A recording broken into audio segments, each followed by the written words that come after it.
Alright, so the first thing you're going to want to do in order to play Fortnite with the Switch controller is you're going to need to download Steam. So you can just go to the Steam website and click on Install Steam. Alright, so once you have Steam, you're just going to want to go to the bottom left where it says Add a Game. You're going to click on it and you're going to click Add a non-Steam game. Then it's going to load a bunch of different, like basically all the programs on your computer. And you're going to want to go down until you find Epic Games. And I'm not going to see it because I already have the Epic Games launcher on Steam. I don't think you can see it because it's blacked out, but I do have it. And once you have it, you're basically good to go. You're going to have to launch Steam with your Switch controller plugged in via USB. And yeah, that's the main thing you're going to need to do. But I'm going to show you a few ways to make it easier to use. So you're going to want to go into big picture mode, which if you go all the way to the top right, you're going to see it. It's right beside your Steam name. You're going to click on it and it's going to make you go into big picture mode.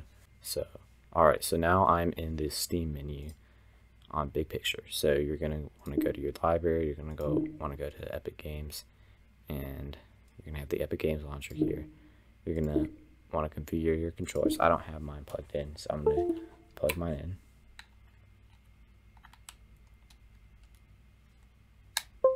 Alright, so I plugged it in. So now you should be able to click on controller configuration. As you can see, Switch Pro controller, and you're going to be able to configure it for Fortnite.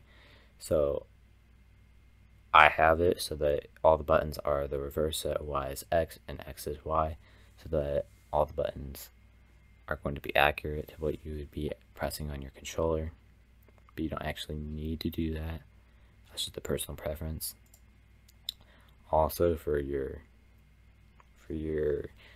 right stick, you're gonna want to make sure your output is both horizontal and vertical, and then you're going to want to make your dead zone shape a circle, the inner all the way to the left, outer all the way to the right, and then I personally like to have a 0.010 output anti-dead zone because it helps. I don't know, it just feels better because without having an anti-dead zone, it feels like there is more of the stick that you can't, like when you move it, it just doesn't do anything.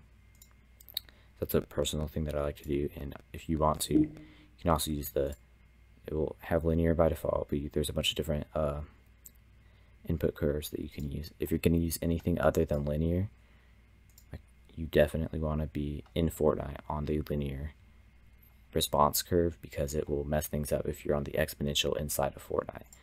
In Steam, if I have the relaxed response curve, so in Fortnite I'm going to use linear, but it's going to be a exponential, it's not the same as the exponential curve in Fortnite. I like this one more, so that's why I like to use it. So next, to actually play, you don't want to just click play.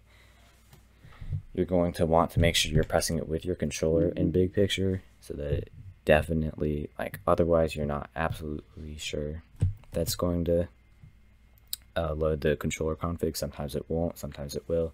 It's not super consistent. Alright, so the last thing you're going to have to do is you're going to want to go to the bottom right of your taskbar, which is it's the part on the bottom. You're not going to see it when you're in big picture mode. It's going to be full screen. But you want to get out of there and you're going to see this in the bottom right. It's going to have the time, the volume icon, your microphone, whatever else.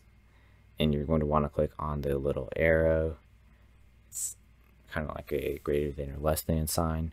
That you're going to click on it, and once you do that, it should a box with a bunch of icons should pop up for the different apps that you have running. So you're going to want to right click on Epic Games Launcher and you're going to want to click on Exit.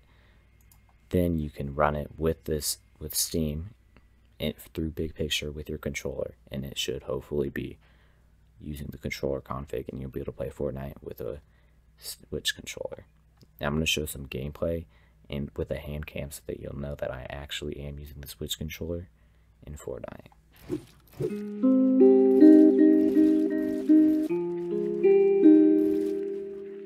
you.